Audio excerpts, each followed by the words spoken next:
बृहस्पतिवार व्रत की कथा। बहुत ही कुपान किसी गांव में एक साहूकार रहता था, जिसके घर में अन्न, वस्त्र और धन किसी चीज की कमी नहीं थी। परंतु उसकी पत्नी थी, वह किसी भिक्षार्थी को कुछ नहीं देती थी। सारा दिन घर के काम काज में लगी रहती थी। एक बार एक साधु महात्मा बृहस्पतिवार के दिन उसके द्वार पर आए और भिक्षा की याचना की।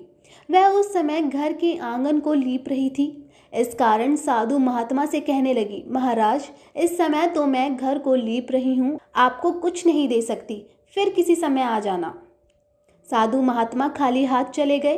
कुछ दिनों के बाद वही साधु महात्मा फिर आए और उसी तरह भिक्षा मांगी। साहूकारनी उस समय अपने बेटे को खिला रही थी। वह कहने लगी, महाराज, मैं क्या करूं, मेरे पास समय नहीं है, इसलिए आपको भिक्षा नहीं दे सकती।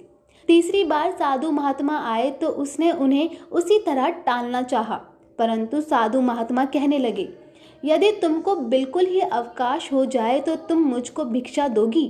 साहूकारनी कहने लगी, हाँ महाराज, यदि ऐसा हो जाए तो आपकी बड़ी कृपा होगी। साधु महात्मा कहने लगे, अच्छा, मैं एक उपाय बताता हूँ। तुम बृहस्पतिवार को दिन चढ़ने पर उठो और सारे घर में झाड़ लगाकर कूड़ा एक कोने में जमा करके रख दो। घर में चौका इत्यादि मत लगाओ। फिर स्नान आदि करके घर वालों से कह दो उस दिन सब हजामत अवश्य बनवाए। रसोई बनाकर चूल्हे के पीछे रखा करो, सामने कभी ना रखो। सायकाल को अंधेरा होने के बाद दीपक जलाया करो तथा बृहस्पतिवार को पीले वस्त्र मत धारण करो, ना ही पीले रंग की चीज़ों का भोजन करो। यदि ऐसा करोगी तो तुमको घर में कोई काम नहीं करना पड़ेगा। साहूकारनी ने ऐसा ही किया। कुछ समय बाद उसके घर में खाने को दाना ना रहा। थोड़े ही दिनों में वही साधु महात्मा फिर आए और भिक्षा मांगी। साहूकारनी कहने लगी, महाराज, मेरे घर में खाने को अन्न नहीं है, आपको क्या दूं? तब साधु महात्मा ने कहा, जब तुम्हारे घर में सब कुछ था तब भी तुम कुछ नहीं देती थी, अब पूरा पूरा अवकाश है तब भी कुछ नहीं दे रही हो।